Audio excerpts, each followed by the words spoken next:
Ok. Les decía que mientras las fuerzas intramoleculares son aquellas que mantienen unidos a los átomos en una molécula, las fuerzas intermoleculares, en cambio, son aquellas que existen entre las moléculas de una misma sustancia o entre las moléculas de varias sustancias. ¿Ok? O las fuerzas de atracción entre las moléculas. Hay una diferencia muy clara entre las fuerzas intermoleculares y las intramoleculares. Por citar un ejemplo, vamos a hablar del agua. El agua puede estar en los tres estados que conocemos. El estado sólido, cuando es un hielo o cuando forma hielo. El estado líquido, que es el agua a temperatura ambiente. Y también el estado de vapor. ¿Qué ocurre cuando elevamos la temperatura del agua y empieza a evaporarse? Ahora bien, por ejemplo, si nosotros quisiéramos convertir una mol de agua es una cantidad de sustancia. Vamos a mandar una tarea acerca de lo que es el número de Avogadro y lo que es el concepto de mol. Pero una mol de agua es una cantidad de átomos o de moléculas de agua que equivalen a 6.022 por 10 a la 23 moléculas de agua. Para citarlos en números que conocemos, estamos hablando de que una mol de agua es igual a 18 centímetros. Profesor, disculpe que le interrumpa, ¿podría repetir, por favor? Es que no le entendí bien. Bien, vamos a hablar acerca de la comparación entre las fuerzas intermoleculares y las intramoleculares. Aquí, por ejemplo, citamos una cantidad de sustancia que se llama mol. En química, para citar a las cantidades, como los átomos y moléculas son muy pequeños en peso, no podemos hacerlo como estamos acostumbrados. Por ejemplo, vamos a una tienda y pedimos, deme un par de zapatos. Nos referimos a 2 zapatos. O vamos a la tienda y digo, deme 2 kilos de azúcar. O voy a la misma tienda y digo, deme una docena de huevos. Y me refiero a 12. Pero en química no podemos utilizar esas cantidades, como por ejemplo 12 átomos de carbono o 12 moléculas de tal o cual sustancia. En química se utiliza el término mol. El término mol equivale a un número que es el número de Avogadro. El término mol es igual a una cantidad, ya sea de átomos o de moléculas, que es igual a 6,022 por 10 a la 23, sea átomos o sea moléculas. Ese es un número muy grande, ¿sí? Es un número muy grande. Representa tanto valor que, por ejemplo, si nosotros pudiéramos cubrir la superficie de la Tierra con naranjas, sí, es un ejemplo hipotético, la cantidad de naranjas que cubriría la Tierra sería o tuviera una altura de 20 kilómetros. O sea, es una cantidad muy, muy grande. Pero como se trabajan con átomos, es una cantidad manejable. Por ejemplo, una mol de agua equivale a 18 gramos de agua. ¿Ok? Lamentablemente tenemos que empezar desde aquí y no en una base sentada de química inorgánica porque nos tomaría mucho más tiempo. Ok, lo importante de entender es que para pasar el agua del estado líquido al estado gaseoso se debe aplicar una cantidad de energía. En este caso, 41 kilojoules de energía para pasar el agua de estado líquido al estado gaseoso. ¿Ok? Pero el agua no deja de ser agua. Simplemente cambia del estado líquido al estado de vapor. ¿Por qué? Porque lo único que se ha modificado son las fuerzas intermoleculares que mantienen juntas a la molécula de agua en estado líquido. En cambio, si usted quisiera romper los enlaces que mantienen unidos a los átomos de oxígeno y de hidrógeno en la molécula de agua, debería utilizar una cantidad de energía 20 veces mayor. ¿Sí? 930 kilojoules para romper los enlaces que existen entre el oxígeno y el hidrógeno, o las fuerzas intramoleculares. Cuando usted hace esto, ya el agua deja de ser agua. Ya pasa a dividirse en sus constituyentes, pero ya no es agua. Esa es la diferencia entre las fuerzas intermoleculares y las intramoleculares. Las fuerzas intermoleculares son más débiles, ¿sí? Por eso se necesita relativamente poca energía para vencerlas. ¿Ok? Mientras que las intramoleculares, como por ejemplo los enlaces covalentes y los iónicos, son fuerzas muy fuertes, que para poder romperlas se necesita mucha energía. ¿Ok? ¿Alguna pregunta hasta ahí?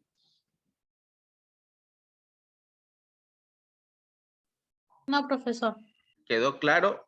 No sé, de pronto alguien no entendió bien. La idea es establecer una relación entre las fuerzas intermoleculares y las intramoleculares. Bien, dependiendo de qué fuerza intramolecular tenga un compuesto, van a depender sus propiedades físicas. ¿Ok?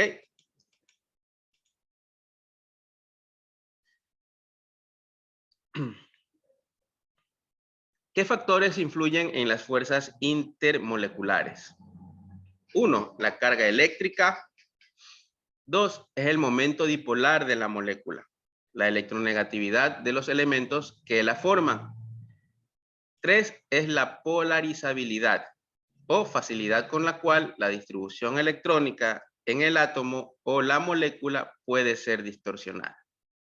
¿Sí? ¿Qué propiedades dependen de las fuerzas intermoleculares? Son el punto de fusión y de ebullición, la viscosidad, la tensión superficial, la solubilidad y la densidad. Son propiedades que van a depender de las fuerzas intermoleculares. Vamos a ver cuáles son estas fuerzas. Por ejemplo, aquí están las fuerzas intermoleculares y están ordenadas en la cantidad de energía que se necesita para romperlas. Desde las más débiles, que están en la base del cuadro, hasta la más fuerte, que está en la parte superior. Para romper estas fuerzas se necesita mayor cantidad de energía.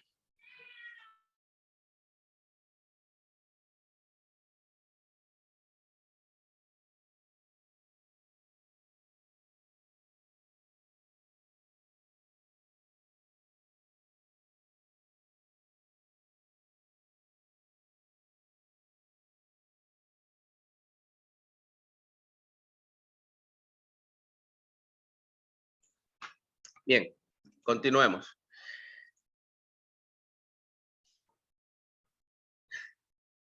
¿Cuáles son estas fuerzas?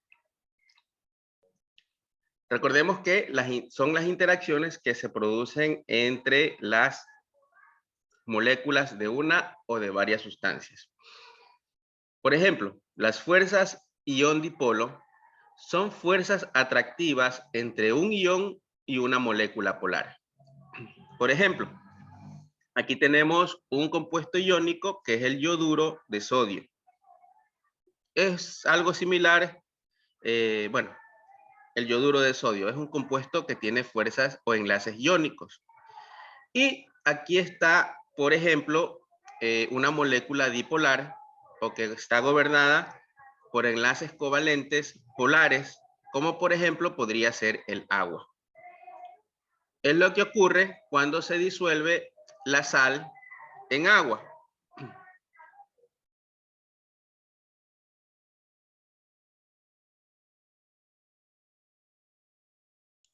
Bien. El agua tiene dos polos. Es una molécula que está formada por enlaces covalentes polares. Significa que tiene un polo positivo y un polo negativo. Cuando un compuesto iónico interactúa con el agua, la parte positiva del compuesto iónico va a interactuar con la parte negativa. Y la parte negativa del compuesto iónico va a interactuar con la parte positiva de la molécula del agua. Esto es lo que le va a permitir al compuesto iónico disolverse en agua. ¿Sí? ¿Recuerdan cuando les decía esa regla? Que los compuestos polares se disuelven en solventes polares y que los compuestos no polares se disuelven en solventes no polares. ¿Ok? Este de aquí, el yoduro de sodio, es un compuesto polar porque tiene dos polos, uno positivo y uno negativo. Y el agua también es un compuesto polar porque tiene un polo positivo y un polo negativo. El yoduro de sodio, al igual que el cloruro de sodio, se van a disolver en agua porque existe esta interacción intermolecular, ¿sí? Que es o son las fuerzas ion-dipolo. ¿Alguna pregunta hasta ahí?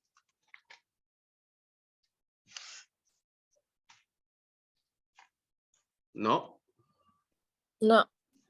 Existe otro grupo de fuerzas que son las interacciones dipolo-dipolo. Estos se dan entre moléculas covalentes polares, como puede ser la molécula del agua. La interacción dipolo-dipolo, en cambio, hace uso de las interacciones de las moléculas dipolares.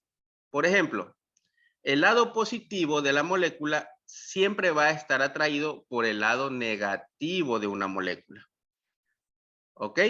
Mientras que los polos que tienen la misma carga se van a repeler. Es como las reglas que siempre hemos aprendido desde la escuela. Los polos positivos, los polos similares se repelen, mientras que los polos diferentes se atraen. ¿Ok? Esa es la interacción dipolo-dipolo. Se da entre moléculas covalentes polares.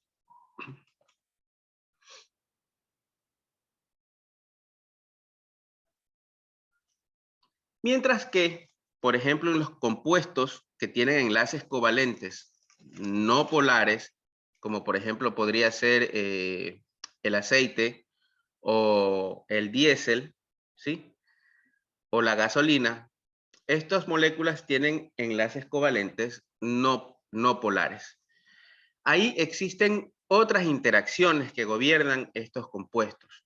La uno es la interacción ion-dipolo inducido. Como las cargas en una molécula polar, como las cargas en una molécula no polar no existen, pues a través de un proceso artificial se puede realizar una interacción ion-dipolo inducido. Son raras, necesitan siempre un estímulo externo y además son de muy corta duración. También existen las interacciones dipolo-dipolo inducido. También es inducido porque se necesita aplicar una corriente eléctrica o una fuerza externa para que se produzca, pero también no duran mucho tiempo. ¿Ok? Las fuerzas que más gobiernan las interacciones de sustancias no polares se llaman fuerzas de dispersión. También las van a encontrar con el nombre de fuerzas de dispersión de London. son fuerzas que se generan como resultado de un momento dipolar temporal inducido en átomos o moléculas. ¿Ok? Esas son las fuerzas de dispersión de London. Son dipolos temporales que hacen que las moléculas interactúan entre sí, pero no duran mucho tiempo. Son principalmente encontradas en sustancias que tienen enlaces covalentes no polares. ¿Alguna pregunta hasta ahí?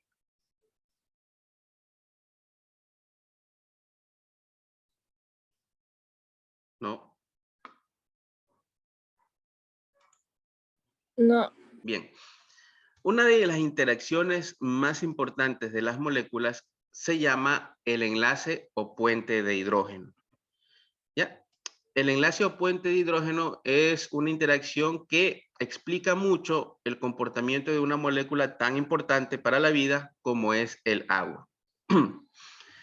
El enlace de hidrógeno es una interacción especial dipolo-dipolo entre un átomo de hidrógeno unido a uno de los elementos más electronegativos, como pueden ser el nitrógeno, el oxígeno o el flúor.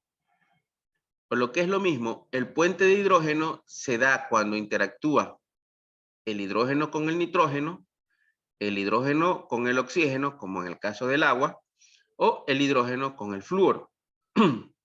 ¿Sí? Y un átomo electronegativo de oxígeno, de nitrógeno o de flúor. ¿Ok? La unión del hidrógeno a estos átomos muy electronegativos provoca un momento dipolar de enlace muy grande, generando un cuasi-ion hidrógeno que crea un campo eléctrico grande a su alrededor. ¿Qué significa esto? Bien.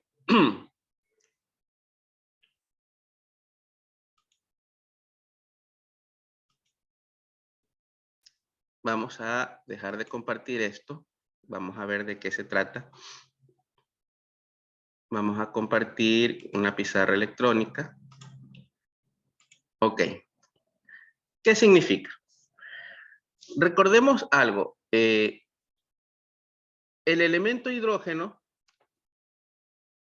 es el único elemento que está formado por un protón positivo y un electrón negativo. Es el único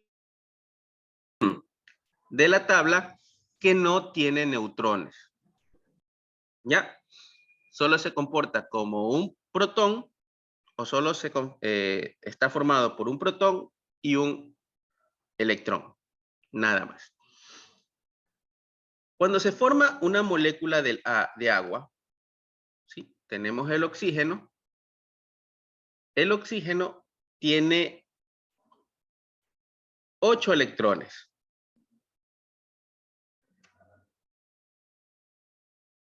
Y tiene 8 protones positivos.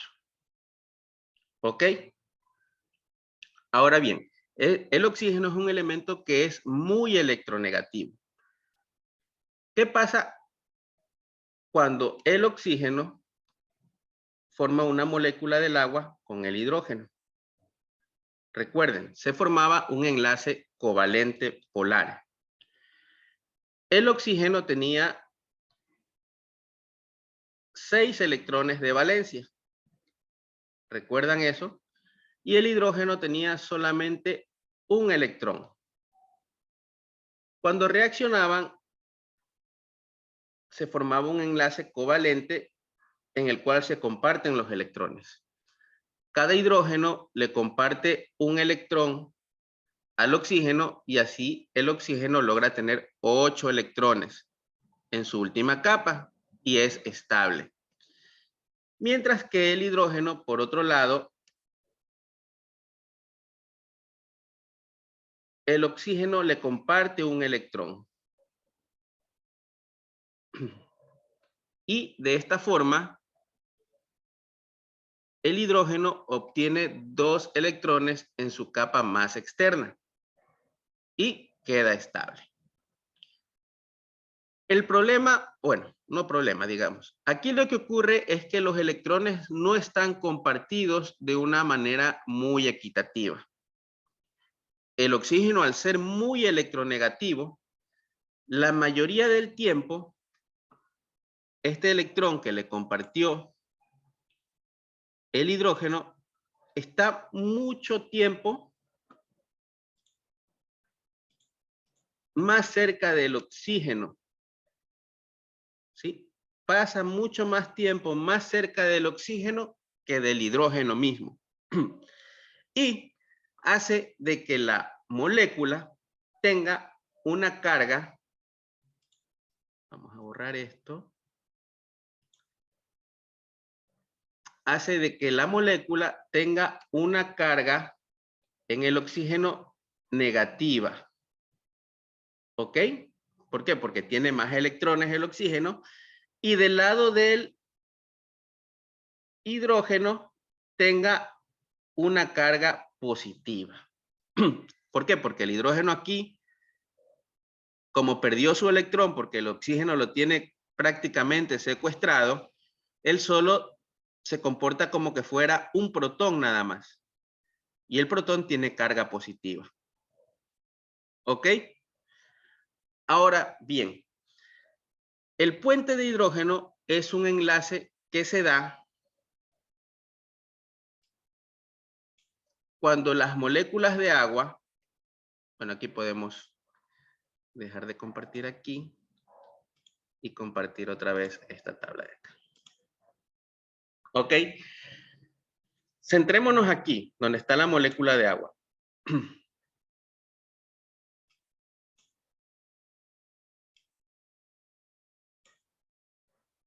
Perdón.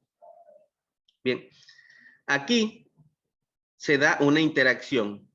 Como el hidrógeno se comporta como un protón, él va a interactuar con el oxígeno. ¿Sí? ¿De qué manera? Como él necesita tener 2 electrones en su última capa y él aquí está comportándose como un protón, ¿recuerdan ustedes cuando les dije que aquí estos 2 electrones se llaman electrones no emparejados? ¿Sí? Aquí tiene un par y aquí tiene otro par.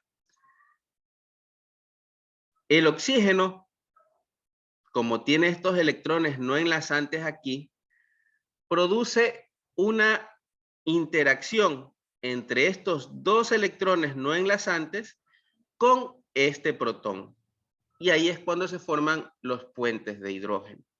¿Sí? Los puentes de hidrógeno son los responsables de que el agua exista en estado líquido a temperatura ambiente. ¿Sí? Y se da por una interacción electrostática entre esta parte positiva de la molécula y la parte negativa de otra molécula. ¿Sí? Déjenme borrar aquí.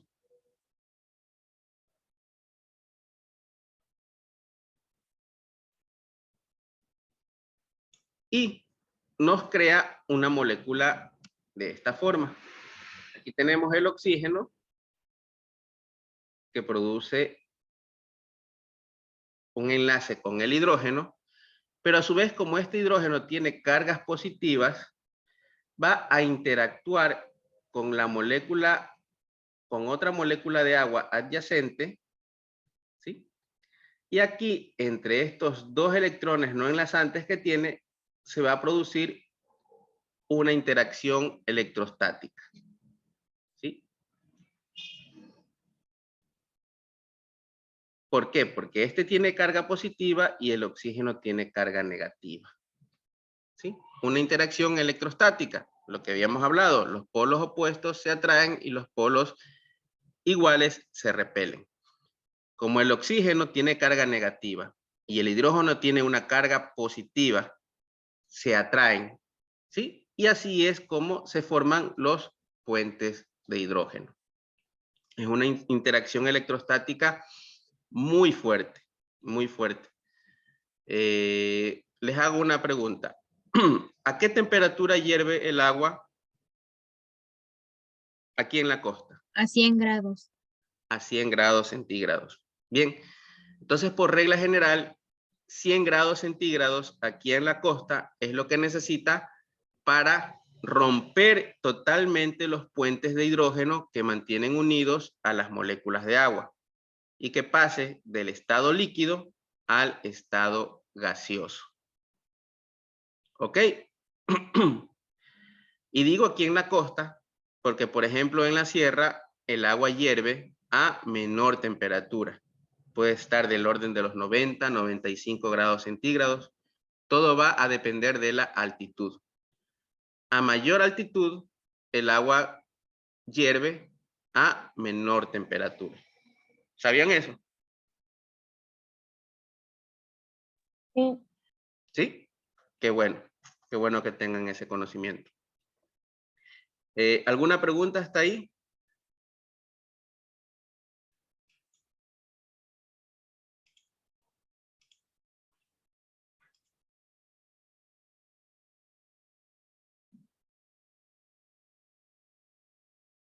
Bien, aquí está representado esquemáticamente cómo ocurre el puente de hidrógeno entre moléculas del agua, ¿sí? Cómo ocurre el puente de hidrógeno entre las moléculas de amoníaco, por ejemplo, ¿sí? Siempre va a formarse un puente de hidrógeno cuando existen enlaces entre el oxígeno y el hidrógeno, entre el hidrógeno y el nitrógeno, o entre el hidrógeno y el flúor. Y siempre va a producirse interactuando con otra molécula. ¿Sí? El enlace o la interacción entre el oxígeno y el hidrógeno, entre el nitrógeno y el hidrógeno, o entre el hidrógeno y el flúor. ¿Ok? ¿Alguna pregunta?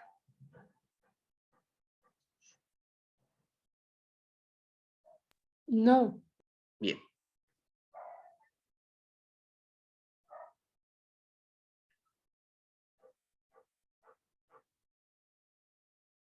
Aquí pasemos esto porque es bien complicado. Ya. Hasta ahí es esta diapositiva. Entonces hemos revisado las fuerzas intermoleculares y le hemos atribuido varias propiedades como las propiedades de solubilidad, ¿sí? La temperatura de ebullición, la temperatura de fusión van a depender de las fuerzas intermoleculares.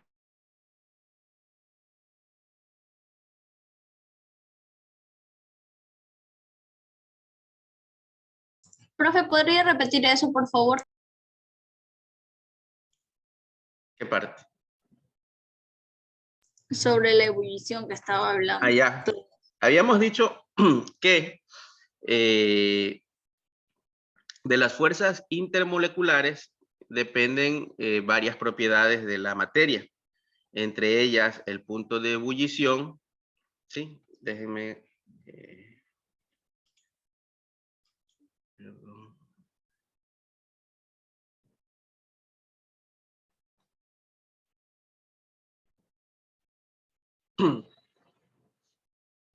Las propiedades que dependen de las fuerzas intermoleculares están el punto de fusión y de ebullición, la viscosidad, la tensión superficial, la solubilidad y la densidad. De estos temas es cómo se explica, por ejemplo, que el cloruro de sodio se pueda disolver en agua. ¿Por qué? Porque existe una interacción molecular o una interacción de las fuerzas intermoleculares que se llama la interacción ion-dipolo. Esto es lo que le permite a las moléculas polares, como por ejemplo el cloruro de sodio, disolverse en agua. Entonces, por ejemplo, el cloruro de sodio, perdón, no se puede disolver en aceite. Todos hemos hecho esa prueba, creo. Hemos agregado sal al aceite y la sal no se disuelve en el aceite. ¿Por qué? Porque no puede crear esas interacciones. El aceite, al ser una molécula no polar, no tiene un lado positivo y un lado negativo.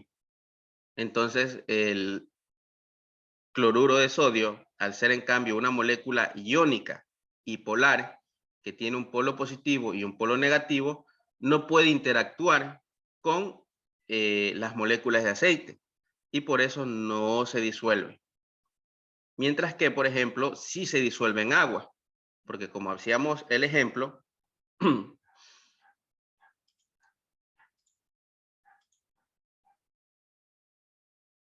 la molécula de agua, como la tenemos aquí, habíamos dicho que tiene un lado positivo representado por los átomos de hidrógeno y tiene un lado negativo representado por la molécula de oxígeno. Cuando tenemos el cloruro de sodio, es una molécula que es un compuesto iónico, que tiene un lado positivo y un lado negativo. Cuando el cloruro de sodio interactúa con el agua, los iones sodio positivos van a interactuar con el lado negativo de la molécula. Mientras que los iones cloros, perdón, los iones cloros van a interactuar con el lado positivo de la molécula o los átomos de hidrógeno. ¿Sí? Esa es la manera como se va a disolver el cloruro de sodio en agua, o ese es el por qué se disuelve. ¿Sí? Y a esta interacción se llama interacción ion-dipolo. Disculparán la letra que estoy escribiendo con el dedo. ¿Quedó claro?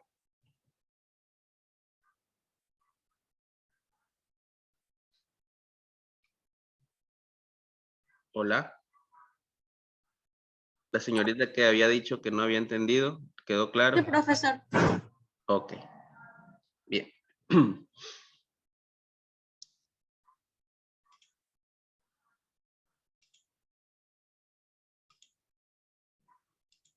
Lo que hemos visto hasta ahora es el átomo de carbono y también los principios fundamentales del carbono y los enlaces, ¿sí?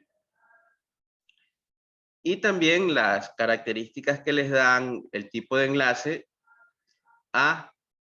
eh, a las sustancias, ¿sí? Ya sean las sustancias polares, las no polares o las sustancias iónicas.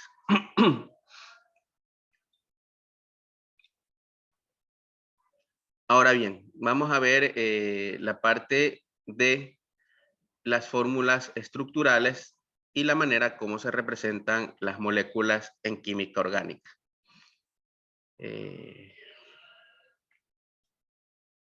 Permítame un momento.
Bien, continuemos.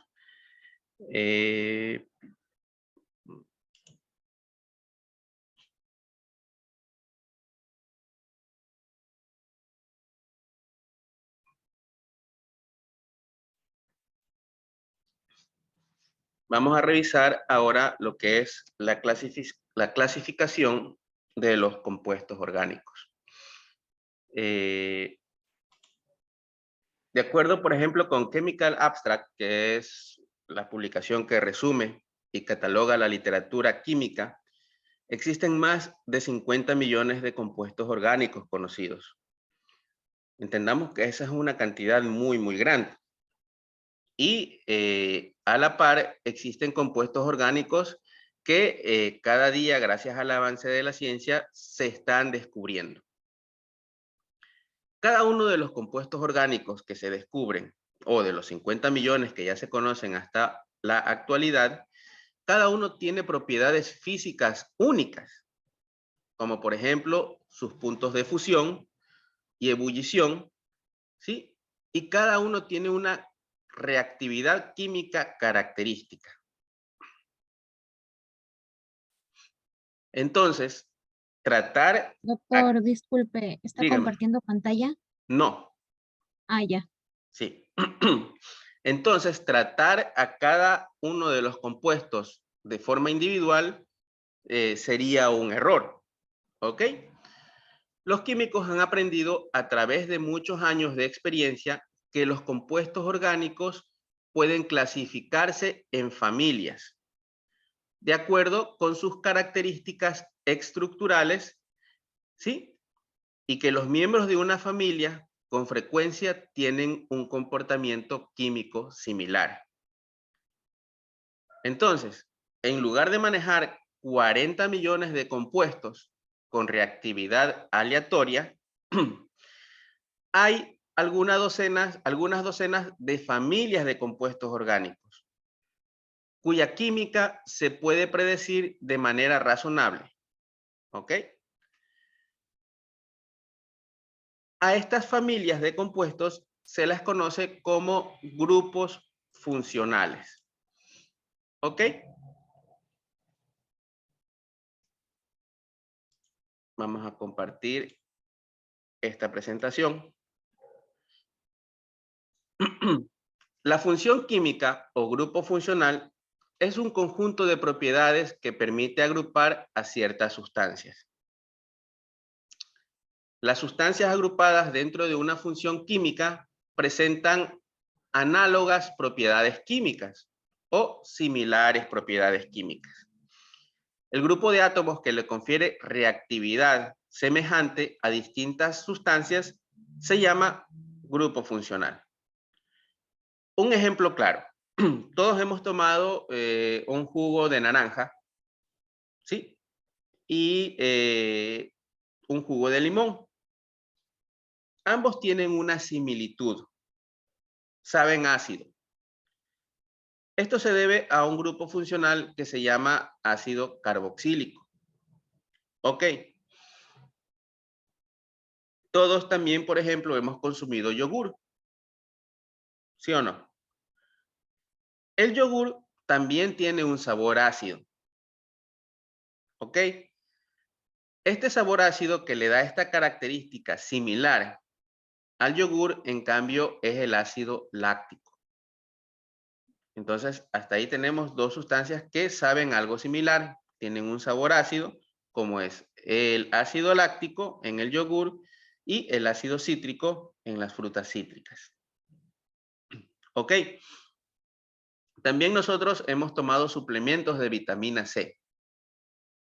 Y la vitamina C también tiene un sabor ácido. ¿Ok? ¿Por qué? Porque está formada por un ácido que se llama ácido ascórbico. ¿Ok? Estas tres sustancias saben algo parecido porque tienen el mismo grupo funcional. El grupo funcional es el ácido carboxílico. ¿Ok? Es el grupo ácido carboxílico. Y vamos a ver de qué se trata. ¿Sí?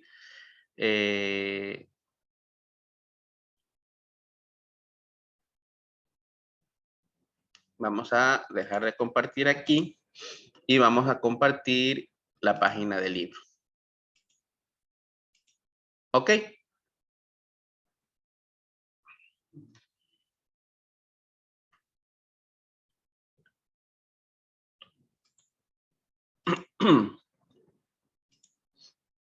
Dejen por favor hacer más grande. Profesor, una pregunta. Dígame. ¿Ahora ya va a pasar las diapositivas? ¿O aún falta? No le entiendo. No le entendí, perdón. Usted no dijo que teníamos, que nos iba a pasar las diapositivas. No, yo les dije que tienen que revisar los videos de clase. Ah, ya, listo, gracias. Me confundí. Ya. Gracias. Ok. Ingeniero, Dígame. pero podría subir los videos de la clase hoy para poder ir haciendo los diarios y que no se acumulen. Ya, ok. Ya, gracias. No le ofrezco en la tarde, tal vez más tardecito, sí. Ya, no se preocupe, pero que sea pronto para que no se nos acumulen los diarios. Ok. Aquí está. No. Bien, aquí tenemos la página del libro de John McMurray, que es el que nosotros utilizamos para realizar las clases. Aquí están las estructuras de los grupos funcionales más comunes, ¿sí? Aquí está la terminación o el sufijo que se utiliza para dar el nombre a los compuestos. Se coloca un ejemplo también. Por ejemplo, uno de los grupos funcionales más comunes son los alquenos. Los alquenos se caracterizan porque tienen un enlace doble entre átomos de carbono y carbono. Jocelyn Suárez. Mande, profesor. ¿Qué tipo de hibridación hacen los orbitales de carbono para producir este enlace doble?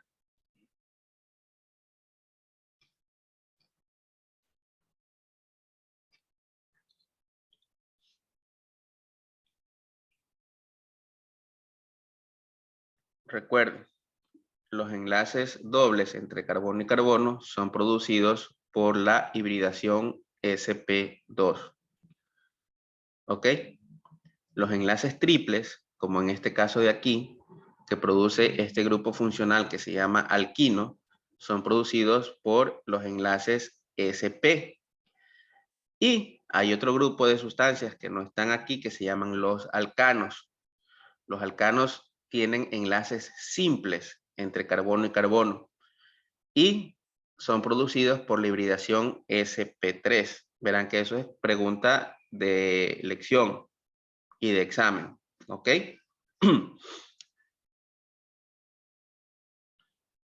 Bien, para nombrar a los alquenos que tienen enlace doble se utiliza la terminación eno. Por ejemplo, aquí está un compuesto que se llama eteno. Otra familia de compuestos orgánicos son los alquinos. Los alquinos se caracterizan porque tienen un enlace triple entre carbono y carbono. Para nombrarlos se utiliza la terminación ino. Aquí tenemos un ejemplo de un compuesto que es el etino. ¿Ok? Otro compuesto muy común es el areno. ¿Sí? El areno es un anillo aromático. También se lo conoce como anillo aromático. Para nombrarlos no existe ninguna terminación, pero sí el ejemplo claro y característico es este compuesto que se llama benceno. ¿Ok? Otro grupo funcional es el grupo funcional halogenuro. ¿Sí? Se caracteriza porque tiene una unión entre el carbono y un grupo o un átomo. ¿Sí? Aquí está representado con una X. Pero esta X puede ser cualquier átomo del grupo 7. Los del grupo 7 son el flúor, el cloro, el bromo y el yodo, principalmente. ¿Ok? Este grupo funcional halogenuro, ¿sí?, se da cuando se produce un enlace entre el carbono y cualquiera de los elementos del grupo 7. ¿Ok? Para nombrarlos no hay ninguna terminación especial. Aquí tenemos, por ejemplo, el clorometano, que es el representante, un ejemplo de los grupos halogenuros. Otro grupo funcional es el alcohol, ¿sí? Aquí tenemos el alcohol, se produce cuando hay un enlace entre el carbono y un grupo OH o un grupo oxidrilo, ¿sí? Para nombrarlos se utiliza la terminación en OL, como por ejemplo el metanol, ¿sí? El metanol es un alcohol que se conoce con el nombre de alcohol industrial. El otro alcohol, el que es de consumo humano o que se lo consume, es el etanol, en cambio. ¿Ok? Ambos se ven de la misma forma, tienen el mismo sabor, ¿sí? Por eso, muchas veces falsifican el alcohol con metanol, pero lamentablemente saben lo mismo, saben igual, perdón, se ven igual, pero metabólicamente no son eliminados del cuerpo de la misma forma. Por ejemplo, el metanol es tóxico porque en el metabolismo dentro del cuerpo produce una sustancia que se llama ácido fórmico. Y el ácido fórmico, pues, es el que te termina dañando muchos órganos si es que no te ocasiona la muerte. ¿Ok? Esta es la diferencia entre el metanol, que es el alcohol industrial, que es tóxico para los organismos, y el etanol, que no tiene esos efectos. ¿Ok? Pero ambos saben y se ven igual porque tienen el mismo grupo funcional. Saben, se ven igual y reaccionan químicamente de igual manera por el grupo funcional alcohol. ¿Ok? Las moléculas orgánicas se clasifican de acuerdo a su grupo funcional. ¿Ok? Y reaccionan de acuerdo a su grupo funcional. Aquí tenemos el grupo funcional éter, ¿sí? Se caracteriza pues porque existe un oxígeno que está unido a dos átomos de carbono. Una de las tareas que nosotros tenemos que hacer en química orgánica es aprendernos las fórmulas estructurales de los grupos funcionales, de tal manera que podamos reconocerlas en cualquier molécula que las observemos. Una molécula puede pertenecer a cualquiera de las familias de grupos funcionales. Incluso una molécula puede contener varios grupos funcionales. ¿Ok? Éter, el grupo funcional éter, para nombrarlo, se utiliza el prefijo éter. Aquí tenemos, por ejemplo, el éter dimetílico. El grupo monofosfato, ¿sí?, es o está formado por un enlace entre el carbono y el grupo fosfato. ¿Ok? ¿Alguna pregunta hasta ahí?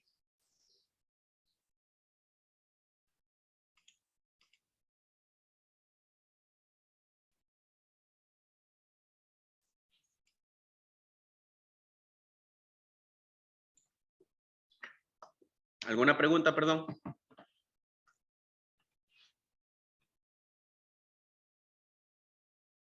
No, ingeniero.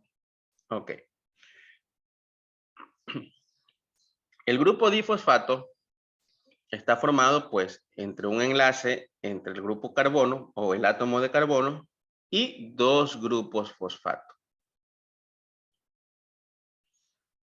Otro compuesto son las aminas. Las aminas está formado entre el carbono y un nitrógeno, ¿sí?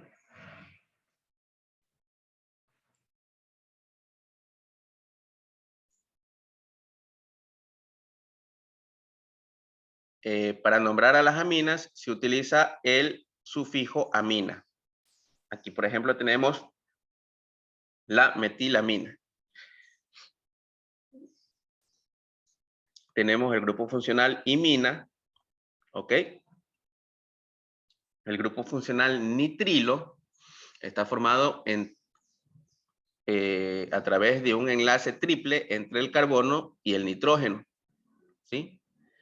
El grupo funcional tiol está formado entre el carbono, está unido a un grupo sulfidrilo, ¿ok?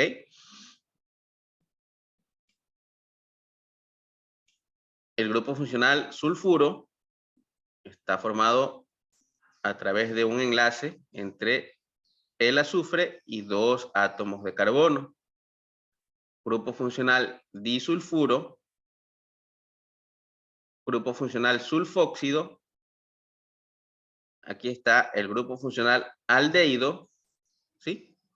Está formado entre, aquí, sí ven el cursor, ¿verdad? Sí. Sí. Aquí puede haber un carbono o cualquier otro elemento, pero el grupo aldehído está formado entre un carbono, un enlace doble a oxígeno y un hidrógeno. Ese es el grupo funcional aldehído. El grupo funcional cetona, en cambio, está formado entre el carbono, que está unido a otros 2 carbonos, y tiene un enlace doble con el oxígeno. Aquí está, por ejemplo, el grupo ácido carboxílico. ¿Ok? El grupo ácido carboxílico es un grupo muy común en los compuestos orgánicos que son ácidos. Está formado entre un carbono, que está unido a un carbono. Siempre en los grupos funcionales debemos prestar atención al color rojo. Y está unido mediante un enlace doble a un oxígeno y a través de un enlace simple a un OH, ¿sí? Ese es el grupo ácido carboxílico. Para nombrarlo se utiliza el prefijo ácido y el sufijo oico. Por ejemplo, aquí tenemos el ácido etanoico. Permítanme unos momentos.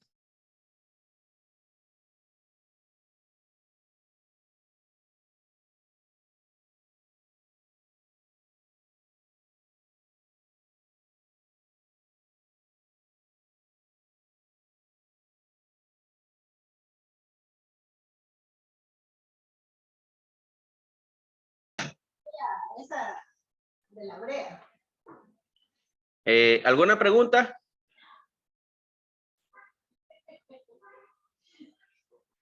Bien. Y así, por ejemplo, podemos encontrar el grupo funcional éster, que tiene esta estructura. El grupo funcional tioéster. La amida, o el grupo funcional amida. El grupo funcional cloruro de ácido. Y también el ácido carboxílico anhidro. Estos son las principales familias de grupos funcionales que permiten clasificar a los más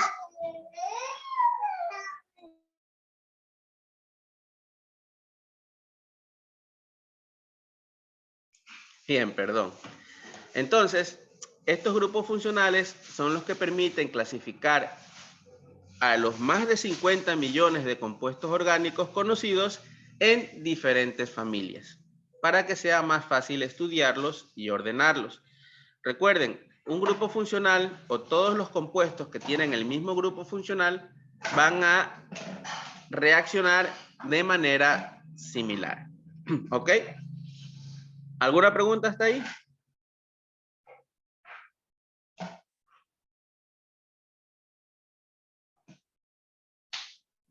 No.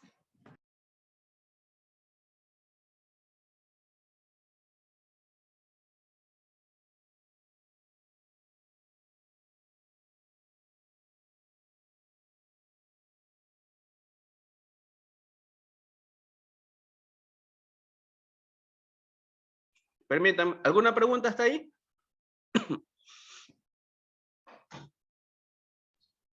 No, No. ingeniero. No.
Ok, bien.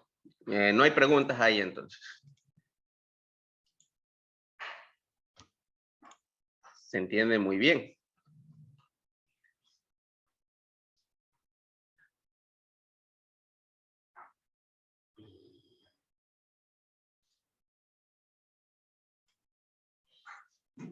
Bien. Los compuestos se clasifican de acuerdo al grupo funcional que posean. Ahora bien, vamos a empezar a estudiar la nomenclatura de los compuestos orgánicos. Para empezar a estudiar la nomenclatura de los compuestos orgánicos, principalmente se empieza por la familia de compuestos, por así decirlo, más sencilla. Esta familia de compuestos se llaman los alcanos. Los alcanos están formados principalmente por enlaces simples entre el carbono y otras moléculas de carbono, o entre el carbono y el hidrógeno. ¿Ok?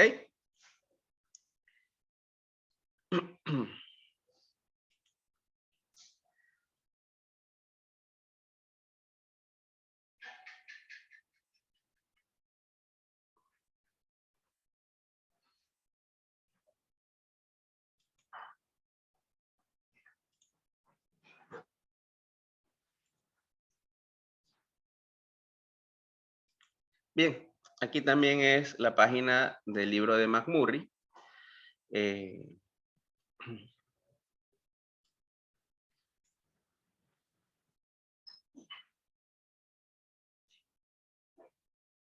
Bien, el grupo de los alcanos, pues básicamente se producen al momento de que el átomo de carbono produce la hibridación sp3, que como resultado da una molécula que está formada por 4 enlaces simples entre el carbono y un elemento que puede ser el hidrógeno, o entre el átomo de carbono y el átomo de carbono. Bien. Dentro de esto, pues, es el grupo de moléculas más sencillo. Por ejemplo, el compuesto más representativo es el metano. El metano está formado por un átomo de carbono que está unido a 4 átomos de hidrógeno. ¿Sí? Aquí está representada su fórmula estructural. Cuando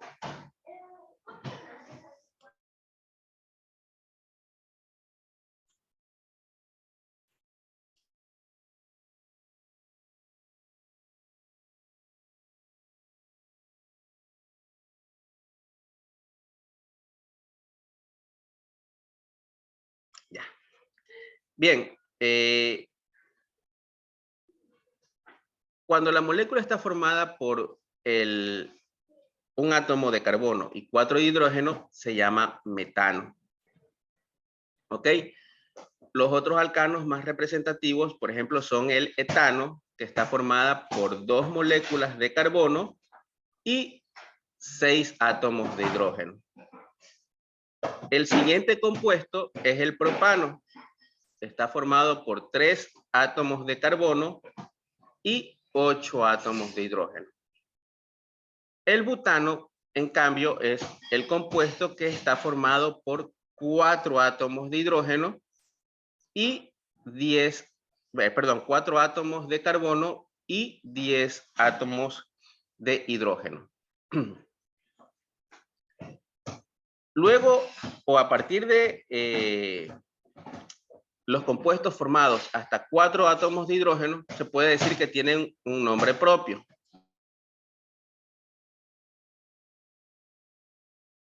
Permítanme un segundo, por favor.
Ok, gracias por el tiempo. Bien, con frecuencia los alcanos se describen como hidrocarburos saturados. Hidrocarburos porque solo contienen carbono e hidrógeno y saturados porque solo tienen enlaces sencillos entre carbono y carbono e hidrógeno. ¿Sí? Por lo tanto, contienen al máximo número posible de hidrógenos por carbono. ¿Ok? Esta es la fórmula general que tienen los alcanos. CnH2n más 2. Por ejemplo, en el caso del metano, cuando n vale 1, pues va a ser C1, H, 2 por 1, 2 más 2, 4. La molécula va a estar formada por un átomo de carbono y 4 de hidrógeno. En el caso del etano, van a haber 2 carbonos. Entonces, C2, H, 2N, 2 por 2, 4, más 2, 6. Van a haber 6 hidrógenos. Y así sucesivamente se aplica la misma fórmula. En el propano van a haber 3 átomos de carbono y 8 átomos de hidrógeno. Sí, es la familia más simple. ¿Por qué? Porque todos son o todos contienen enlaces sencillos entre carbono o entre carbono e hidrógeno. ¿Ok? Los primeros 4 se podría decir que tienen un nombre propio porque el alcano de un átomo de carbono se llama metano. El que tiene 2 átomos de carbono se llama etano. El que tiene 3 átomos de carbono, propano, y el que tiene 4 átomos de carbono, butano. A partir de aquí, se utiliza el número o el prefijo que denote la cantidad de átomos de carbono. Por ejemplo, perdón, creo que me salté. No me salté. Aquí tenemos.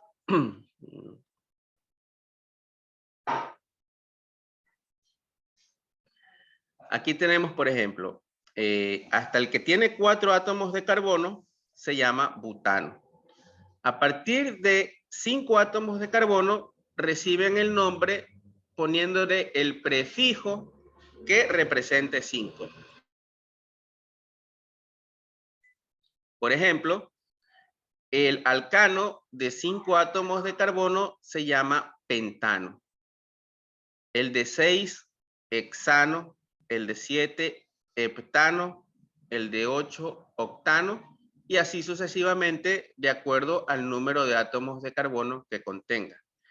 Algo importante también es que siempre a todos los alcanos se utiliza la terminación en ano, como el metano, etano, propano, butano. ¿Ok? ¿Alguna pregunta hasta ahí?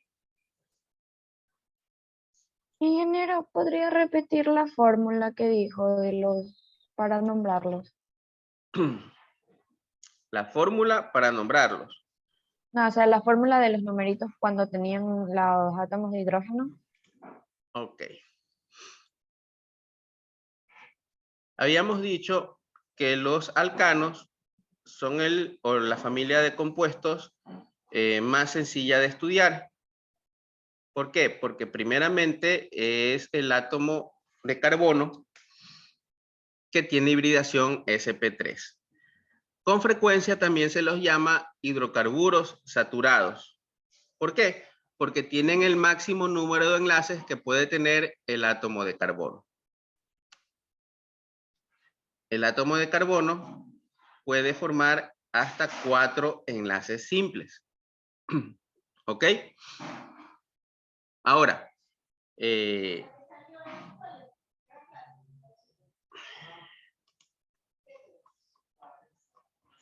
habíamos dicho que los hidrocarburos saturados obedecen a la fórmula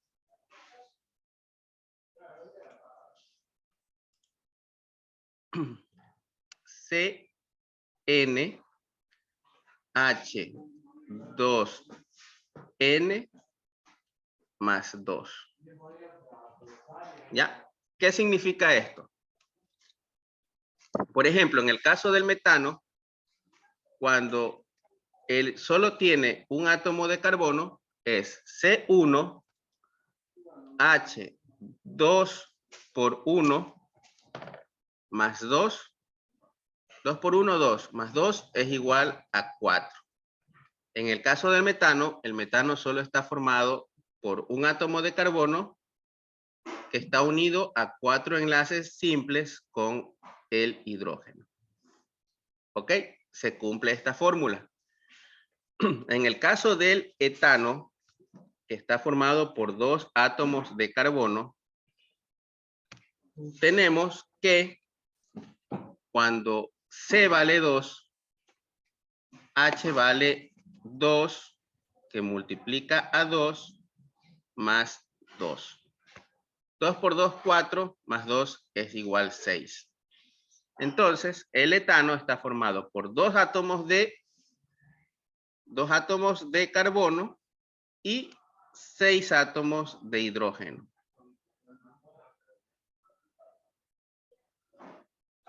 ¿Ok? ¿Quedó claro ahí? Sí, ingeniero, muchas gracias. Ok. Y así sucesivamente. Por ejemplo, es sencillo calcular de esta forma. Pero, por ejemplo, si nos dijera que tenemos un alcano que tiene, por ejemplo, tiene 20 átomos de carbono, entonces ya intuir cuántos hidrógenos tendrá es un poco complicado, pero si usted utiliza la fórmula, se va a dar cuenta cuántos hidrógenos va a tener. Por ejemplo, si el carbono vale 20 o hay 20 carbonos, es H2 por 20 más 2. ¿Sí? Entonces sería C20, H2 por 20, 40 más 2, 42. 42. Exactamente. Esa sería la fórmula. Es la familia más sencilla porque tiene enlaces simples entre carbono y carbono e hidrógeno. Para nombrarlos, usted utiliza la terminación ano. ¿Ok? Entonces, aquí vamos a empezar lo que es los primeros pasos para la nomenclatura. Imagínese usted que tiene que nombrar a los 50 millones o los más de 50 millones de compuestos orgánicos que existen. Entonces, asignarle un nombre a cada uno, un nombre propio, por así decirlo, a cada uno es complicado. Y luego tener que acordarse de ese nombre también. Al inicio, cuando no habían muchos compuestos orgánicos, perdón,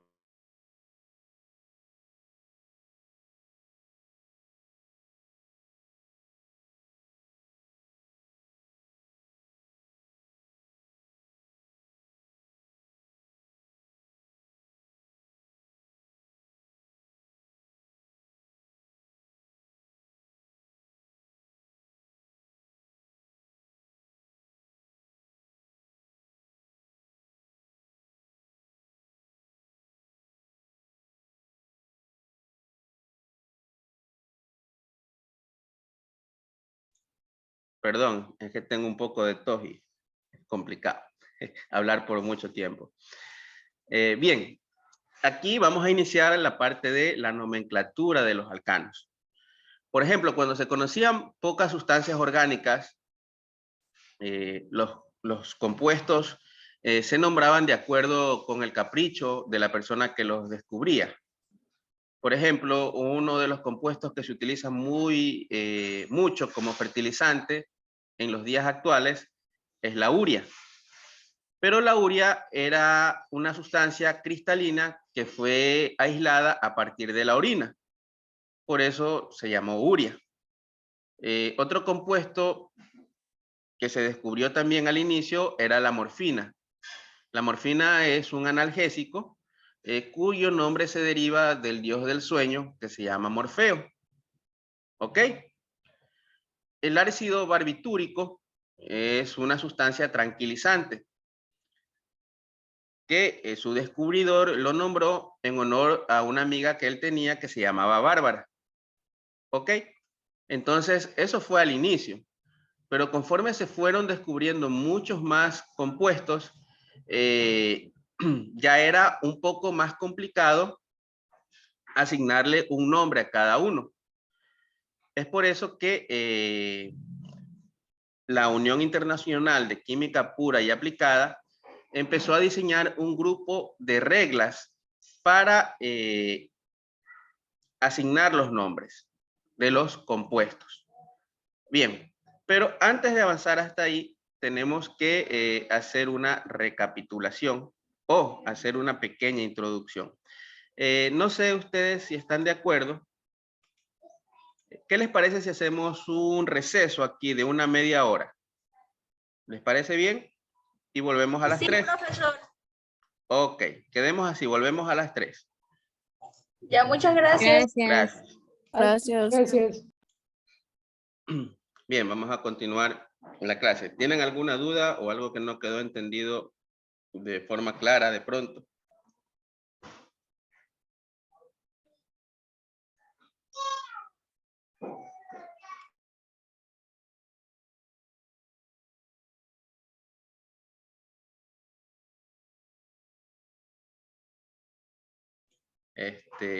Bien.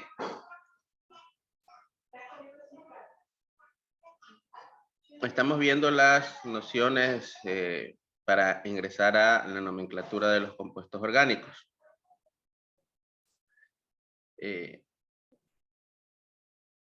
Voy a compartir una pizarra. Vamos a borrar.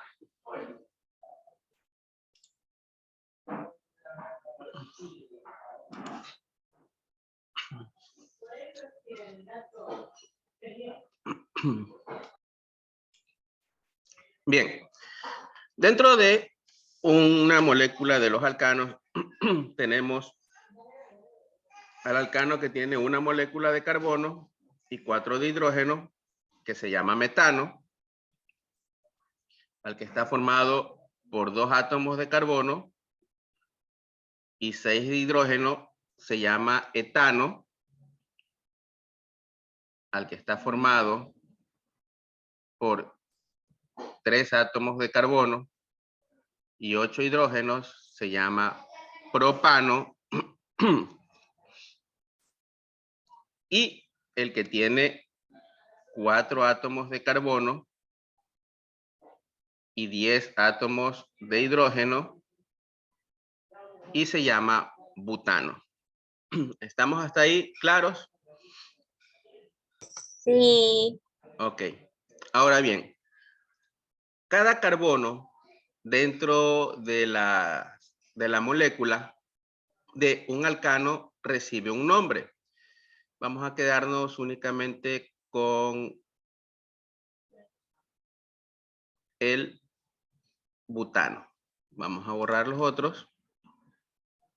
Bien.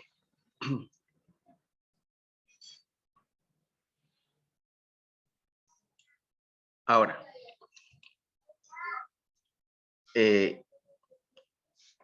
los átomos de carbono tienden a recibir un nombre. Por ejemplo, se llama carbono primario a todo átomo de carbono que está unido solo a un átomo de carbono. ¿Ok? ¿Qué significa esto? En esta molécula tenemos 2 átomos de carbono primarios. Los carbonos primarios son aquellos átomos que están unidos solo a un átomo de hidrógeno. Como podrán ver, aquí tenemos 2 carbonos primarios. ¿Cuáles son? Los de en medio. Estos de aquí. Están unidos a 2 átomos. Los secundarios. ¿Ya? Los átomos de carbono primarios son aquellos que están unidos solo a un átomo de carbono. En el caso del butano tenemos 2 carbonos primarios. Tenemos este de aquí que está unido solo a un átomo de carbono. Por este lado de acá tenemos a este átomo de carbono que está unido a este átomo de carbono. Como solo está unido a un átomo de carbono, recibe el nombre de carbono primario. Ok. También existen carbonos secundarios. Un carbono secundario es aquel átomo de carbono que está unido a 2 átomos de carbono. ¿Ok? ¿Qué significa esto? Aquí, carbonos secundarios serían este átomo de carbono de aquí, porque está unido a este y a este átomo de carbono. También podría ser este átomo de carbono de aquí, porque está unido a este átomo de carbono y a este átomo de carbono de acá. Entonces, estos se clasifican como átomos de carbono secundarios. ¿Está claro hasta ahí? Sí. Ok. Existen estructuras que dan origen a carbonos terciarios. Por ejemplo, el mismo butano, que es una molécula que tiene 4 átomos de carbono, podría adoptar esta forma. Aquí, en cambio, aparece un carbono terciario. Un carbono terciario es aquel que está unido a 3 átomos de carbono diferentes. Por este lado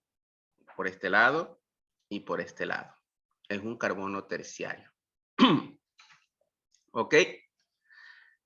Ahora, así como hay carbonos primarios, secundarios y terciarios, existen también hidrógenos primarios, secundarios y terciarios. Aquí también existe la posibilidad de que haya un carbono cuaternario.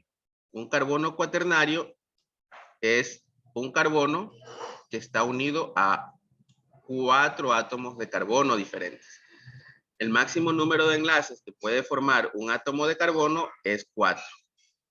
Cuando un carbono está unido a 4 átomos diferentes de carbono, es un carbono cuaternario.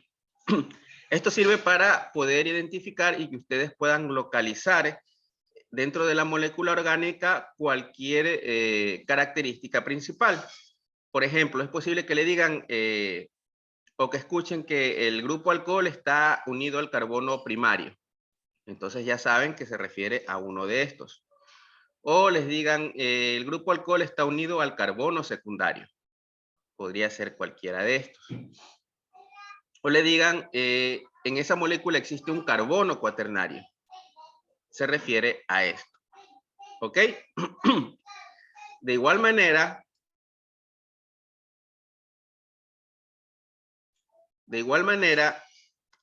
existen hidrógenos primarios, que son aquellos átomos de hidrógeno que están unidos a carbonos primarios. ¿Ok? Existen hidrógenos secundarios, que son aquellos que están unidos a carbonos secundarios, como es este de aquí. Este vendría a ser hidrógenos secundarios. ¿Ok? Existen también hidrógenos terciarios.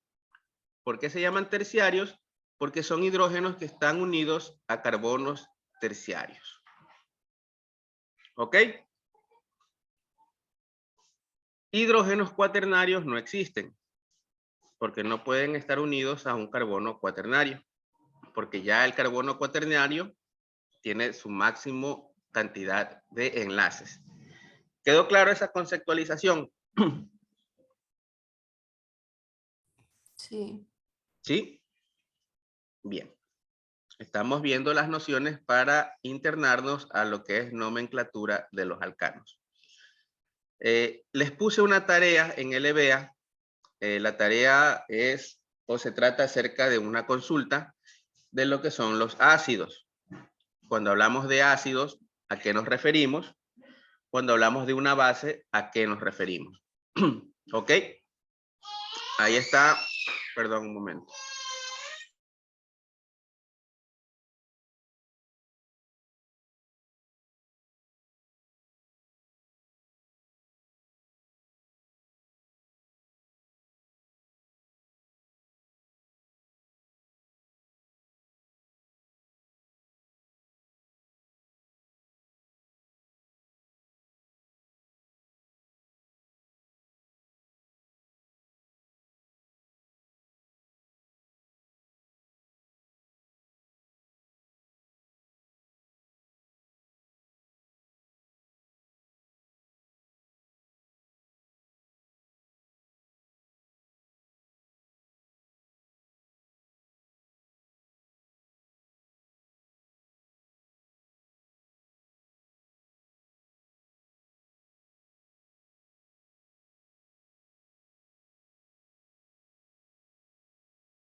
Bien, ¿tienen alguna duda hasta ahí?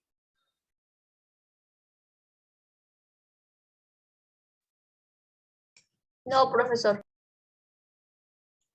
Ok. Esto es con respecto, bueno, este tema se trataba acerca de la numeración de los átomos de carbono en una molécula. Ahora bien, también existen ciertas moléculas que se llaman isómeros. ¿Ok? Vamos también a estudiar los isómeros. Isómero es un término que está formado por dos palabras. Iso, que significa igual, y mero, que significa molécula.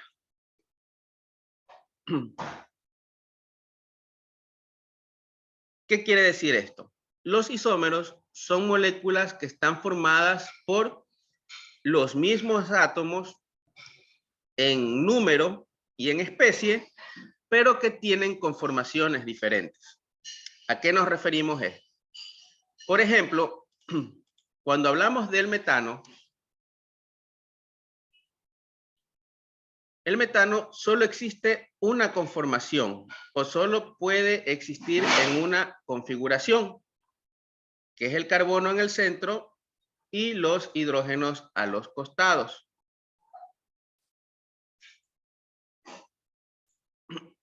¿Ok? Cuando hablamos del etano, ¿sí? Que es C2H 6, 1, 2,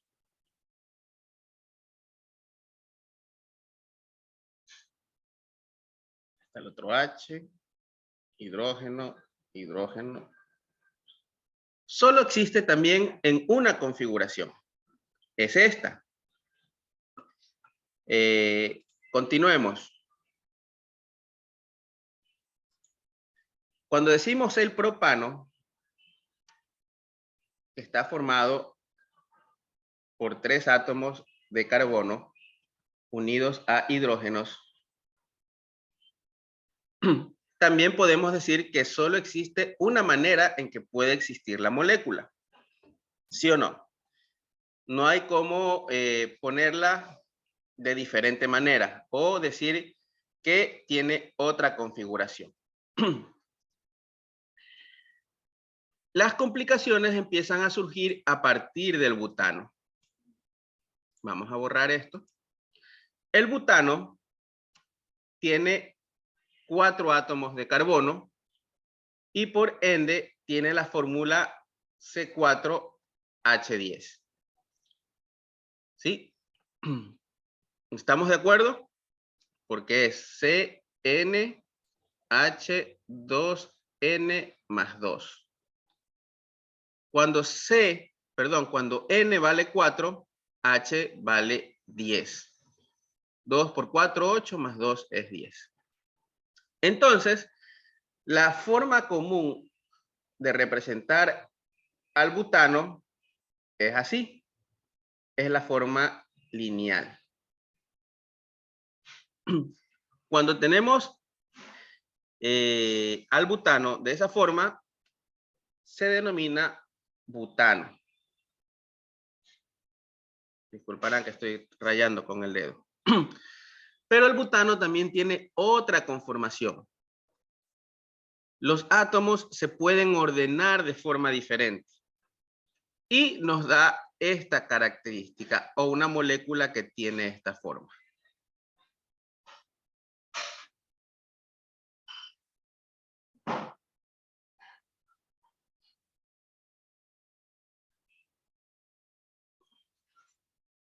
¿Ok? Tienen exactamente los mismos 4 átomos de carbono y 10 átomos de nitrógeno. Aquí tenemos un hidrógeno, perdón, 10 átomos de hidrógeno. 2, 3, 4, 5, 6, 7, 8, 9 y 10. ¿Ok? Ahí tenemos a la molécula de butano que está formada exactamente por los mismos 4 átomos de carbono y 10 átomos de hidrógeno. ¿Ok? A esto se le llama un isómero del butano. ¿Por qué? Porque está formado por los mismos átomos en misma especie y mismo número, pero estos átomos pueden orientarse en forma diferente. El butano solo tiene 2 isómeros. Este isómero, que es la forma butano, y este isómero de acá, que recibe el nombre de isobutano.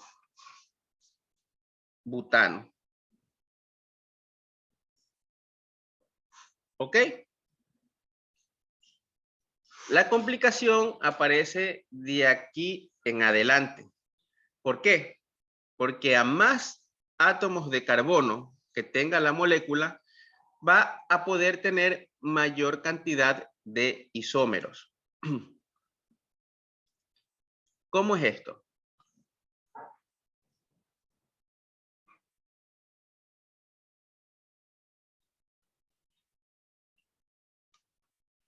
Perdón un momento. Dejen buscarle la tabla.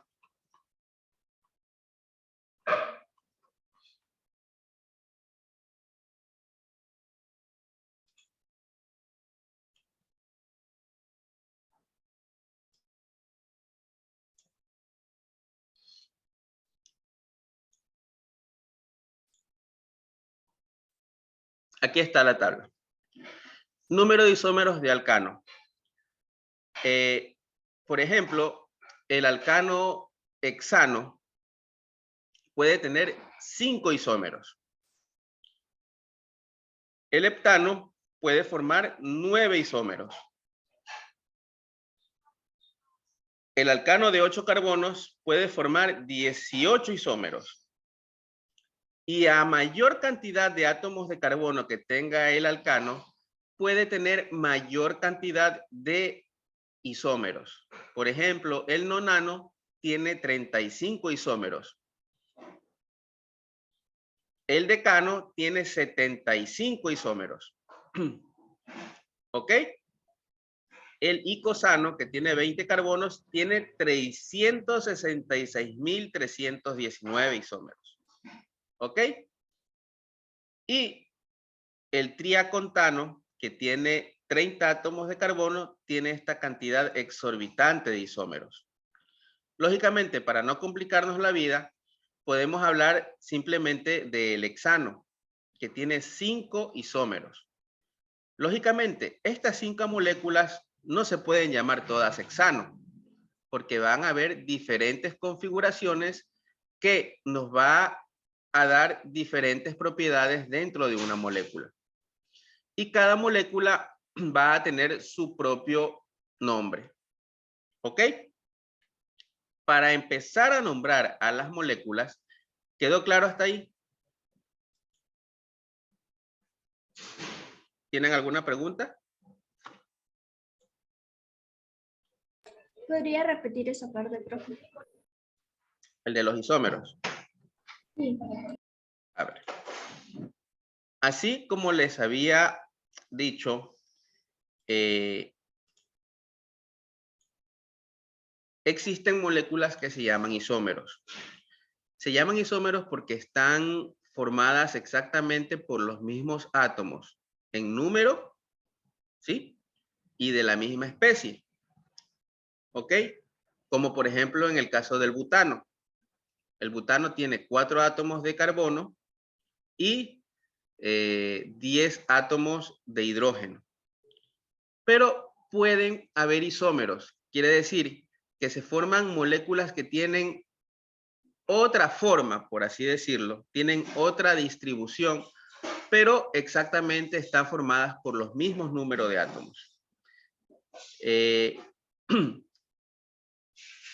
A mayor cantidad de átomos de carbono que tenga un alcano, va a poder formar mayor cantidad de isómeros. Por ejemplo, el átomo o la molécula de hexano tiene 5 isómeros. La de heptano puede formar 9 isómeros. La de octano, 18. Por ejemplo, la molécula de triacontano, que es el alcano que tiene 30 átomos de carbono, puede formar esta cantidad increíblemente alta de isómeros. ¿Ok? Lógicamente, si hablamos, por ejemplo, del hexano, puede formar 5 isómeros con exactamente los mismos números de átomos.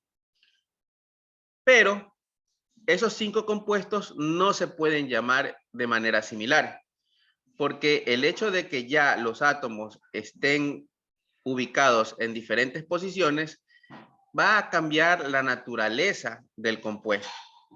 ¿Sí? Van a cambiar sus propiedades, como puede ser la densidad, podría ser el punto de fusión, el punto de ebullición, etcétera, etcétera. ¿Sí? Eso entendamos lo que son los isómeros. Son moléculas que están formadas por el mismo número de átomos, pero que están distribuidos de una forma diferente. ¿Alguna pregunta hasta ahí?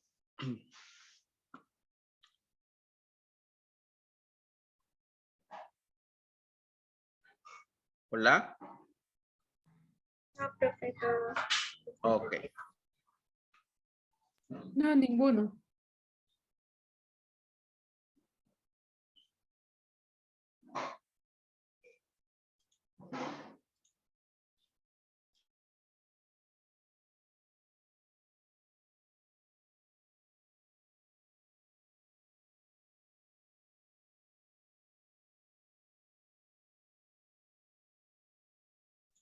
Continuando, vamos a hablar ahora de los grupos alquilo. Si imagina usted que se quita un átomo de hidrógeno de un alcano, la estructura parcial que queda se llama grupo alquilo. Los grupos alquilo no son compuestos estables por sí mismos, sino que son partes simples de compuestos mayores. Los grupos alquilo se nombran al reemplazar la terminación ano del alcano original por la terminación hilo. Por ejemplo, al quitar un átomo de hidrógeno del metano, que es CH4, se genera un grupo metilo, que es CH3. Y al quitar un hidrógeno del etano, se genera un grupo etilo. De manera similar, al quitar un átomo de hidrógeno de un carbono en un extremo de un alcano de cadena recta, se obtienen las series de grupos alquilo de cadena recta que se muestran en la tabla 3.4. ¿Sí? Al combinar un grupo alquilo con cualquiera de los grupos funcionales enlistados anteriormente, se hace posible generar y nombrar varios miles de compuestos. Por ejemplo, aquí está fácil. El metano, que pierde un hidrógeno, se llama metilo. ¿Ok? El metilo puede reaccionar y en lugar de volver a tener un hidrógeno, puede tener un grupo funcional alcohol. Y de esta forma aparece el alcohol metílico o metanol. O aquí mismo podría reaccionar y aparecer un grupo funcional amina y unirse. Y ahí cambiaría de nombre a metilamina. ¿Sí? Poco a poco. No se ofusquen. Profesor, Vamos. una pregunta. Dígame. Entonces, en el grupo metilo, ese llegaría a ser como, ay, ¿cómo era? Como un grupo funcional, ¿no es cierto? Porque Exactamente. metilo, ¿no es cierto? Sí, ahora ya lo entiendo. O sea, a partir de ahí empiezan a formarse las moléculas. Un grupo funcional sí, pero sigue perteneciendo a los alcanos porque solo tiene enlaces simples entre el carbono y el hidrógeno. ¿Ok? Pero Sí. vamos a ver más adelante. Mira, aquí está, por ejemplo, están los alcanos, el nombre del alcano y el grupo alquilo que forma. El metano, al perder un hidrógeno, se forma el grupo metil. El etano, el grupo etil. El propano forma el grupo propil. El butano, que pierde un hidrógeno, forma el grupo butil. Y el pentano forma el grupo pentil. ¿Queda claro? Se termina o se cambia la terminación en ano por la terminación il.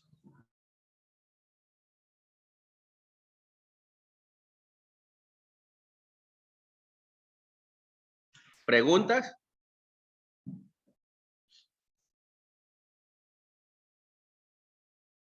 ¿No? No. Bien.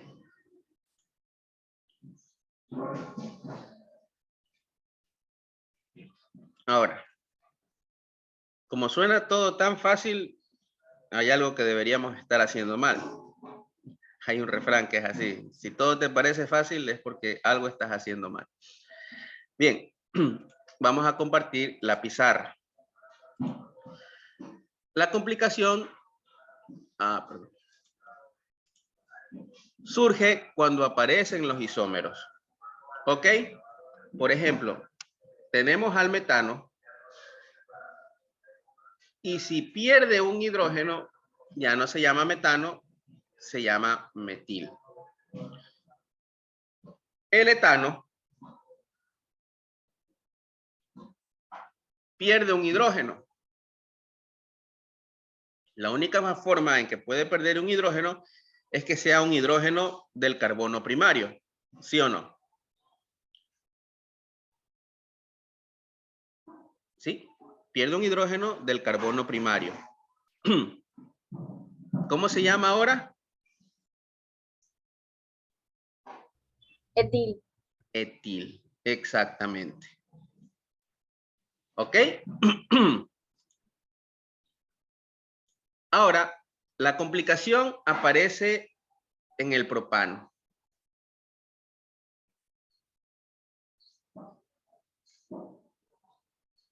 Propano tiene 3 átomos de carbono y 8 de hidrógeno. Ahora, supongamos que perdemos un hidrógeno de un carbono secundario. Señorita Mayelín Quesada. Perdón, perdemos el hidrógeno de un carbono primario. ¿Cómo se llamaría nuestro grupo alquilo originario del propano? Mayelín Quesada. Profe, la verdad es que yo le entiendo, pero al mismo tiempo no le entiendo bien lo que me explica, profe. ¿Ya? Ok. Disculpe, por favor, es que no le entiendo bien casi cómo explica. Está bien. Si usted no entiende, diga, por favor, no entendí. Explíqueme otra vez. Los grupos alquilo se forman hipotéticamente al perder un hidrógeno de un carbono. En el metano, cuando pierde un hidrógeno se llama metil. El grupo alquilo que se origina del etano se llama etil. Y aquí tenemos el propano que ha perdido un hidrógeno en un carbono primario. ¿Cómo se llamaría el compuesto alquilo originario del propano? Propil. Propil. Ok. Propil. Ahora, en este mismo propano existe la posibilidad de que el hidrógeno que se pierda sea el hidrógeno del carbono secundario. Entonces, aquí tendríamos otro tipo de grupo alquilo, ¿sí o no?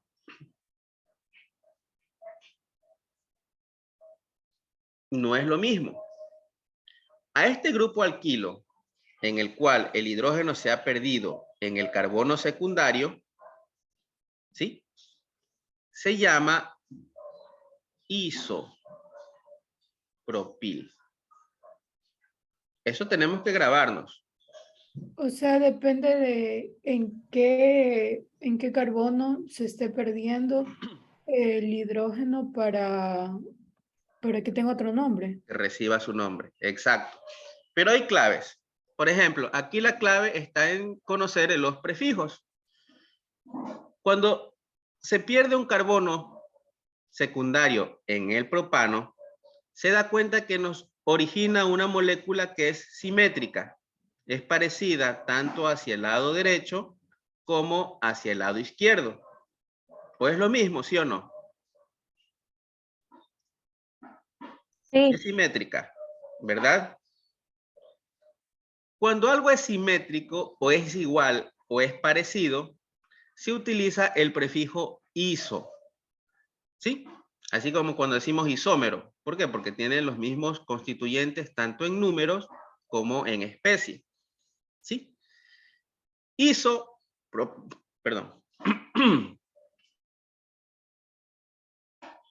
Isopropil, pues, es como se denomina al grupo alquilo que se originó del propano, pero cuando se perdió el hidrógeno del carbono secundario.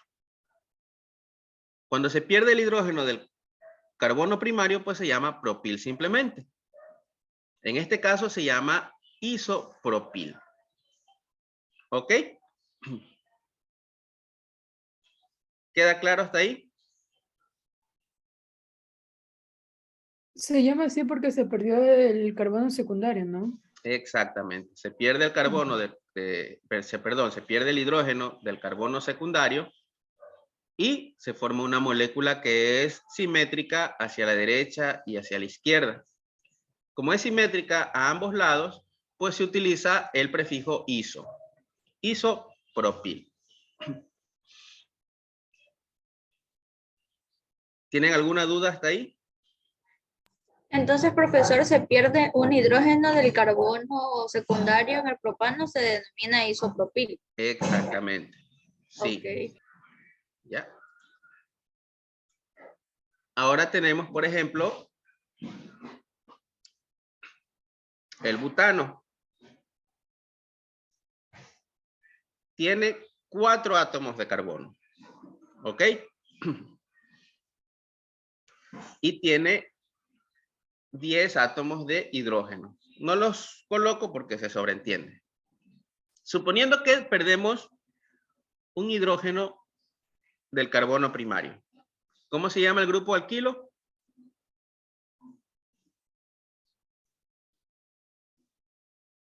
Siguiendo la lógica. Butín. No, es sí, perdón, sí. Es butil, ¿sí? Es butil. Está bien. Correcto. Ahora, supongamos que el hidrógeno que se pierde ahora es del carbono secundario. Carbono secundario es aquel carbono que está unido a 2 átomos de carbono. ¿Ya? En este caso, la molécula no es simétrica, porque del lado derecho tenemos solo un átomo de carbono y del lado izquierdo tenemos 2 átomos de carbono. No es simétrica. En este caso, el grupo alquilo se llama sec de secundario butil. ¿Ok? Se llama sec-butil. Sec porque te dice que el hidrógeno que se ha perdido es de un carbono secundario. ¿Ok? ¿Queda claro hasta ahí? Ingeniero, ¿y esto solo pasa con los alquinos? Esto pasa con los alcanos, pero son la base para estudiar la forma como se debe nombrar a las moléculas orgánicas. Ocurre en los alcanos, en los alquenos, en los alquinos, ¿ya? Pero la idea es entender la base. ¿Ok? O sea, sí podría llamarse, si fuera en vez de butil un butano, sí se llamaría sec-butano. Sec-butano. Claro, bueno, no llamaría sec-butano porque el grupo alquilo se forma cuando se pierde un hidrógeno. El butano no ha perdido nada, entonces no podría llamarse sec-butano. No sé si me entiende. Los grupos alquilos se forman cuando hipotéticamente, o digamos, se pierde un hidrógeno en uno de los carbonos.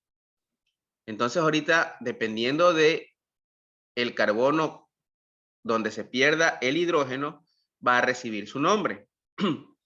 Si el carbono es primario, puede que sea aquí o puede que sea en el de acá, se va a llamar butil.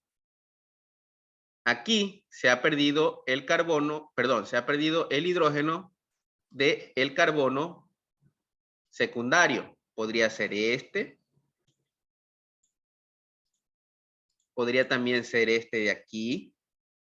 ¿Ya? Es un carbono secundario. Cuando se pierde el hidrógeno del carbono secundario, se llama sec-butil. ¿Ok? ¿Queda claro? Sí, ingeniero. Ahora bien, Hasta ahí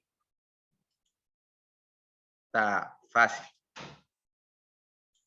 Pero recordemos que el butano también tiene un isómero.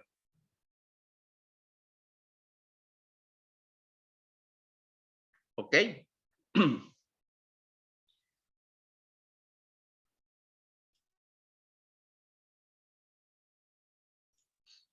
Si el carbono que se pierde, perdón, si el hidrógeno que se pierde es este de aquí, otra vez nos da una molécula simétrica. Se parece tanto de este lado como de este lado. ¿Sí o no? ¿Hola? Sí, profe. Sí. Cuando se forma un grupo alquilo que tiene esta estructura, se llama isobutil.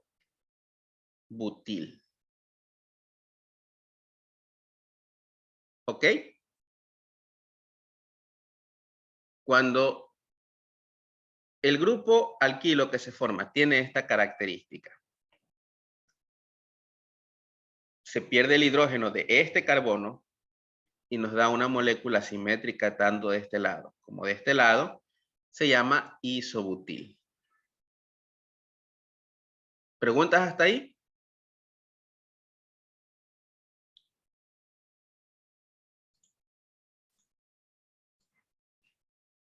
Ahora, el siguiente grupo alquilo, el hidrógeno que se pierde de aquí. Es un grupo alquilo diferente.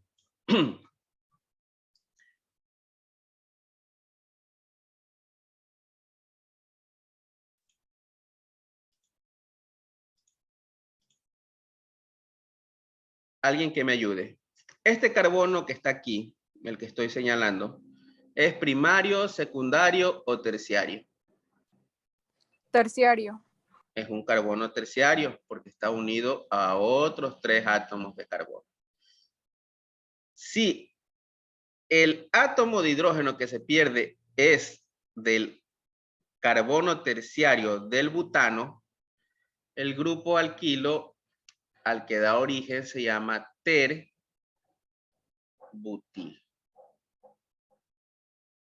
¿Ok?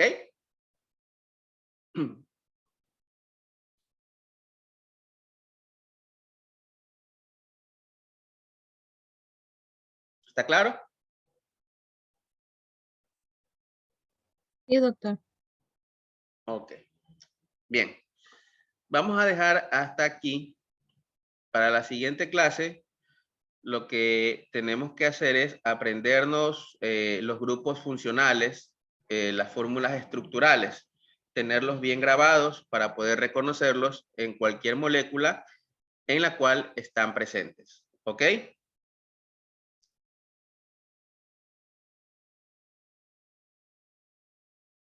¿Quedó claro? Sí, profesor. Sí. Bien. Y vamos a hacer la tarea también que ya está subida al EBA.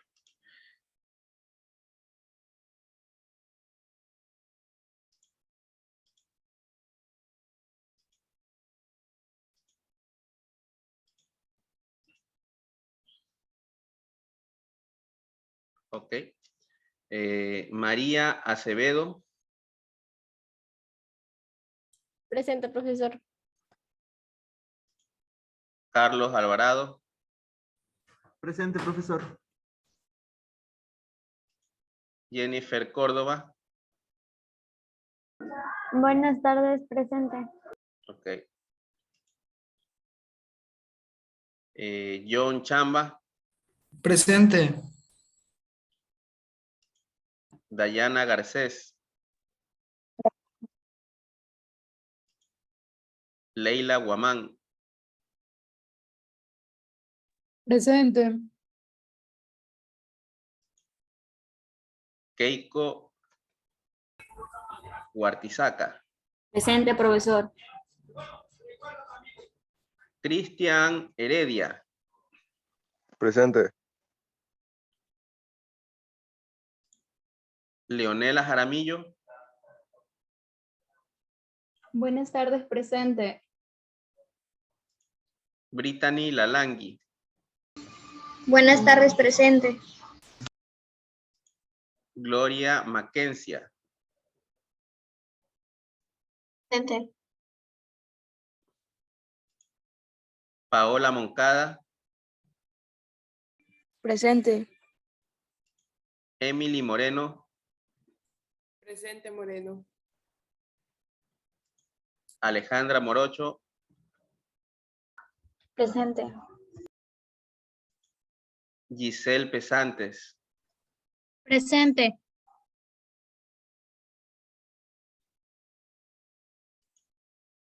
Mayelin Quesada. Presente.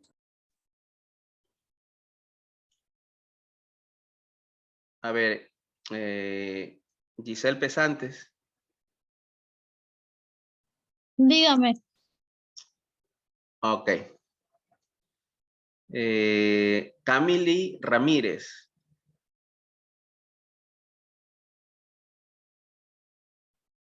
Ramírez. Pamela Rodríguez. Buenas tardes, presente.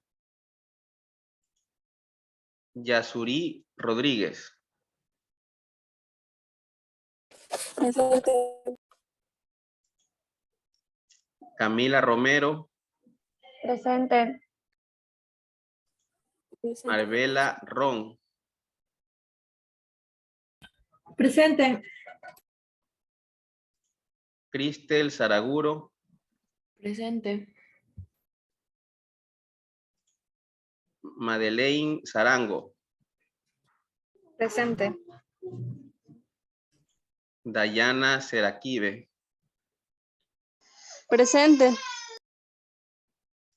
Jocelyn Suárez. Presente. Leslie Tandazo. Presente, profesor. Angie Tibanta. Presente. Ok. Camily Ramírez.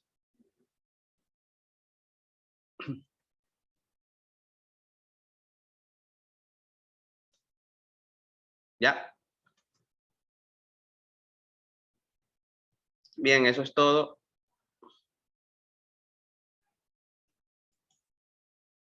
¿No tienen alguna pregunta? Ingeniero, no se olvide de subir las grabaciones de las dos clases, por favor. Ok, gracias por recordar.